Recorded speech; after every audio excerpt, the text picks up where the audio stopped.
Então, aquele envoltório físico que o princípio inteligente recebe, claro que não é o perispírito, mas digamos assim, é um perispírito rudimentar. O perispírito é o corpo espiritual do espírito, que é essa definição que Kardec dá. Ele compara a um abacate, quando a gente corta o abacate, a casca seria o corpo físico, né? A semente seria o espírito, e o perisperma, que liga esses dois, seria o perispírito. Foi aí que veio a palavra perispírito. De novo, perispírito é um estudo fenomenal, fantástico. Tem literatura, não na codificação. Kardec só passou muito por cima no perispírito, porque ele sabia que era pano para manga, né? Deixa para depois, digamos assim. Ele pôs em stand-by, que depois Chico Xavier, grandes pesquisadores começaram a estudar e a desenvolver. E temos um livro aquele grossão, O Perispírito, do Zimmermann, que é um tratado de perispírito. Então, se vocês gostam do tema, gostariam de estudar, eu extremamente recomendo esse livro do Zalmino Zimmermann, que fala ali, tem praticamente tudo, não tudo, mas assim, pelo menos ele te indica o caminho. E ele fala, se você quer saber mais, olha, procura aqui, aqui, aqui. Um estudo pro resto da vida, porque é fenomenal.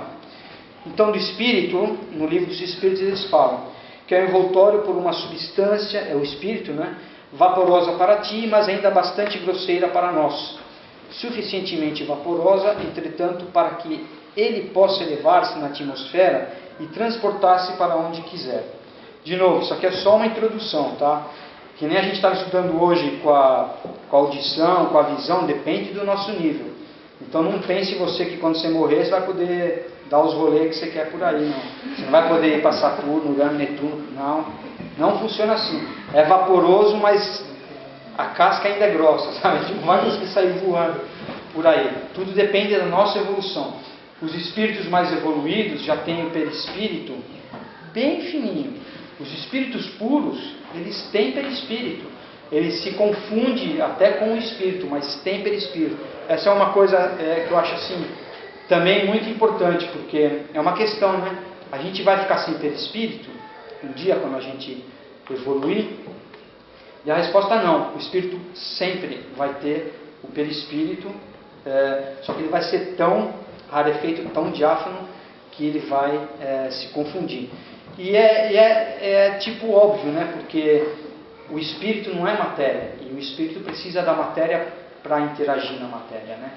Então ele sempre vai ter que ter esse veículo de manifestação. A imortalidade da alma.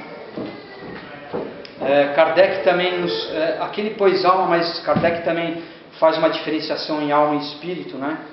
Que alma é o espírito encarnado, né? Então, e quando a gente morre, vira espírito. Mas, para efeitos pedagógicos, né, ele colocou a alma aqui, tá? Mas a gente imagina essa alma aqui como sendo espírito eterno. É um conceito, de novo, vamos voltar lá para 1857, né? Quando alguém morria, o que a igreja dizia? Ou vai para o céu ou vai para o inferno, né? Se pagou bem os dotes lá para a igreja, você está o céu garantido. Se não pagou, olha, eterno. Oi? Purgatório. Mas purgatório é se está em dia com as prestações. Mas tinha aquela coisa determinística, né? Ou é isso, ou é aquilo, né? E punha a responsabilidade sempre em terceiros, ou seja, as religiões, né? Para poder fazer a vida eterna ou não. E isso aqui é uma grande mudança, porque as implicações são inúmeras, mas a maior delas é que somos responsáveis pelo nosso futuro. A vida não acaba quando a gente morre. Então tudo que a gente fazer hoje vai ter uma consequência. É a lei da ação e reação, né? Então esse conceito na doutrina espírita, obviamente a gente vê também em muitas obras, é fundamental. Demonstrada a existência e a imortalidade da alma, o Espiritismo reaviva a fé no futuro, reergue os ânimos abatidos, faz suportar com resignação as vicissitudes da vida. É o bem sofrer, né? A gente vai falar bem-aventurados os aflitos depois, né, que a gente está estudando.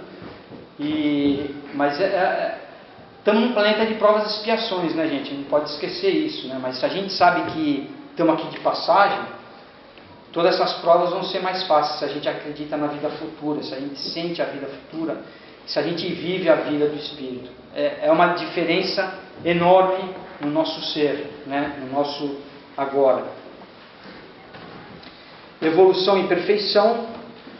Deus criou todos os espíritos simples e ignorantes, ou seja, sem conhecimento. Deus deu a cada um deles uma missão com o fim de os esclarecer e progressivamente conduzir à perfeição.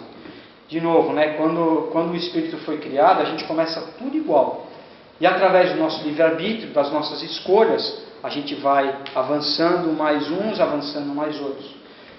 Somos postos num planeta normalmente com diferenças, né? Tem gente já mais evoluída e tem gente menos evoluída, mas exatamente para um aprender com o outro, né? E poder assim progredirmos como uma humanidade. A reencarnação é um pilar, é um dos principais pilares do Espiritismo, se pode dizer, né? A reencarnação ensinada pelos Espíritos se funda, pelo contrário, sobre a marcha ascendente da natureza e sobre a progressão do homem na sua espécie, o que não diminui em nada a sua dignidade. É muito interessante, né, essa última parte. E de novo, vamos voltar em 1857. Em 1857, Charles Darwin estava para publicar o livro A Origem das Espécies, que acho que ele publicou 2 anos depois, basicamente falando que a gente descende dos macacos, né? Então, o Espiritismo explica, não é que a gente descende dos macacos, né? A gente passou pelos macacos, a gente passou pelas plantas, a gente passou pelos minerais. Mas nós somos humanos, né? Planta é planta, animal é animal. Né? Nós somos já do reino hominal. Então, isso também poderia, de alguma forma, ofender o nosso orgulho, né? de seres escolhidos da criação.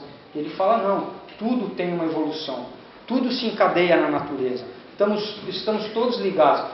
A gente só está aqui hoje porque um dia uma estrela explodiu e colocou o ferro, colocou o magnésio, colocou esses elementos mais pesados para um dia nosso sangue ter o ferro, nós podemos ter o cálcio no osso. Somos filhos das estrelas, né? Então a gente está todo ligado na natureza. E a reencarnação, obviamente, as implicações, de novo, como a gente sempre fala aqui, não é que a gente vai deixar para a próxima vida, né? Mas vamos ter a responsabilidade de fazer as coisas agora para que na próxima vida a gente já esteja caminhando mais e já em busca de outras coisas. Passa muito rápido. Bom, a pluralidade dos mundos eu poderia falar uma semana aqui porque é um tema que me fascina, mas eu vou dar só uma pequena observação, né? Que na Via Láctea, né, a galáxia que a gente está, existem, sei lá, entre 200 e 400 bilhões de estrelas. E em que cada estrela, já foi comprovado cientificamente, tem pelo menos um planeta rodando. Deve ter muito mais, né? E deve ter muito mais planetas, estrelas do que 400 bilhões. Isso é a estimativa. Se você começar a contar hoje, 1, 2, 3, um número a cada segundo, você vai demorar aproximadamente 32 anos para contar 1 bilhão. É interessante isso, né? 1 bilhão só. Então imagina, 400 bilhões de estrelas, aí você multiplica por 8, são mais de 1 trilhão de planetas. Em cada planeta, né, tem vida, porque essa é outra coisa, né? A gente mandou a nave lá para Marte, não tem vida, né? E já muitos, inclusive estudiosos, falavam, não, tem vida em Marte, né? Quando eles começaram com as descobertas do telescópio, né? E só que a gente sabe, né, que a vida também se manifesta em vários planos materiais. Então, Marte está lá, tem a sua humanidade lá. Júpiter está lá, tem a sua humanidade também. Tem inclusive humanidade encarnada e desencarnada, eles morrem e nascem também. Só que a gente não consegue ver, porque o nível vibratório é outro, mas não quer dizer que não existe. Existe. Então, olha quantas humanidades, né? Quando a gente fala que Deus não para de criar. Claro, para habitar tanto planeta assim, Se ele parar, ele vai ficar atrasado, porque existem zig e ziguilhões de planetas, como a gente sempre costuma falar, né? Que a nossa mente, né, também não dá para conceber tanto, né? Então, obviamente, a pluralidade dos mundos é uma coisa racional, lógica, e eu torço para que, enquanto eu esteja vivo, eu veja os ETs vindo fazer uma visita e quebrar esse paradigma, porque quando a gente souber que somos seres cósmicos, né, a gente vai pôr em perspectiva as nossas picuinhas aqui na Terra, né? Então eles falam que nada, aliás, nem na posição, no volume, na constituição física da Terra pode razoavelmente levar-nos à suposição de que ela tenha o privilégio de ser habitada com exclusão de tantos milhares de mundos semelhantes. Então foi o que a gente falou aqui. E também no capítulo 3 do Evangelho segundo o Espiritismo, um capítulo fantástico que categoriza os mundos. Mundos felizes, mundos de provas e expiações, mundos primitivos. Então, dentro de todos esses mundos também tem a classificação. Como tem a classificação dentro do tipo de espírito que você é, né? Também eu achei importante mencionar rapidamente, porque além de trazer o conceito de espírito como ser inteligente da criação, ele mostra, né, essa relação de evolução, e quanto mais você vai evoluindo, mais você vai mudando também até chegar à perfeição. Então a classificação dos espíritos funda-se no seu grau de desenvolvimento, nas qualidades por ele adquiridas e nas imperfeições de que ainda não se livraram, ou seja, no nosso caso, né? Mas que a gente pode se livrar. A comunicabilidade dos espíritos, o que seria? Alguém? Pensamento. Não, a gente em relação, né, a se comunicar com os espíritos. Mediunidade, muito bem. Então, outra coisa, um conceito que mudou fundamentalmente a compreensão do ser humano. Porque antes, quem escutava espírito, quem via espírito, já internava no Juqueri, né? Ainda hoje, quando as pessoas não sabem, né? Fazia pagar penitência, castigava, louco, ostracismo, e os espíritos não trouxeram, não, isso aí é uma coisa natural do ser humano. Somos todos médiuns, porque estamos sempre nos relacionando com o mundo espiritual, mesmo que a gente não perceba. Mas às vezes uma intuição, vou por aqui, não vou por ali, foi um espírito que te assoprou. E você teve a condição de escutar, é porque você tem essa característica de espírito encarnado, mediunidade. Os ostensivos é quando eles mostram essa manifestação de uma maneira mais aguda, né? Não dá tempo, mas vamos continuar. Então, como falou, toda pessoa que sente a influência dos espíritos é médium e é inerente ao homem. Somos todos médiuns. A vida futura é mais ou menos o que já foi dito aqui em relação ao sofrimento, mas quando a gente sabe que a vida continua, primeiro, a nossa responsabilidade é maior. Segundo, vale a pena fazer o bem, porque se não tem vida futura, qual que é a diferença de ser bom ou ruim? Eu vou ser egoísta, eu vou ver só o que me interessa, vou tirar proveito de tudo e que se dane o resto, né?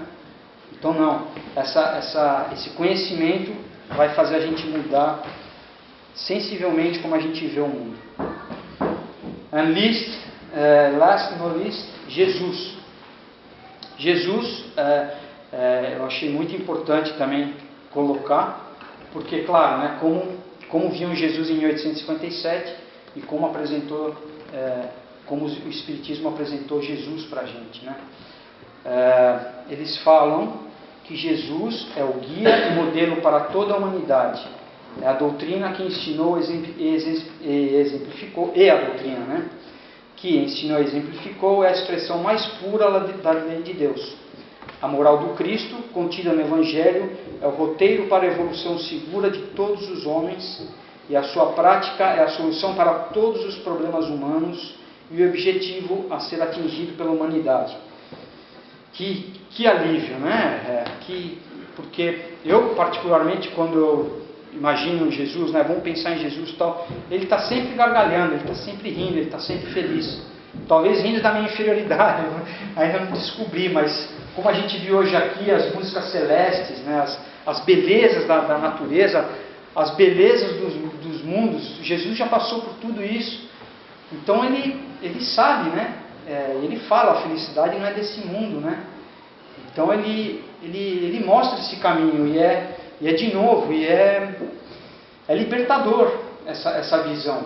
Não é mais aquele Jesus sofrido, aquele Jesus cheio de espinhos, aquele Jesus todo ensanguentado na cruz, né? É um Jesus que mostra o futuro da humanidade, né? Então o Espiritismo veio fundamentalmente mudar essa concepção, né? Jesus é o nosso irmão mais velho. Ele falou que um dia a gente vai poder ser que nem ele, vamos poder fazer coisas iguais às que ele fez e mais ainda. Então, para o Espiritismo ou para o Espírita, né, o Jesus está mais assim, um Jesus alegre, um Jesus que, sabe, não está concentrado no sofrimento. Jesus quer a nossa alegria. Ele é o caminho e Kardec é a chave. Muito obrigado.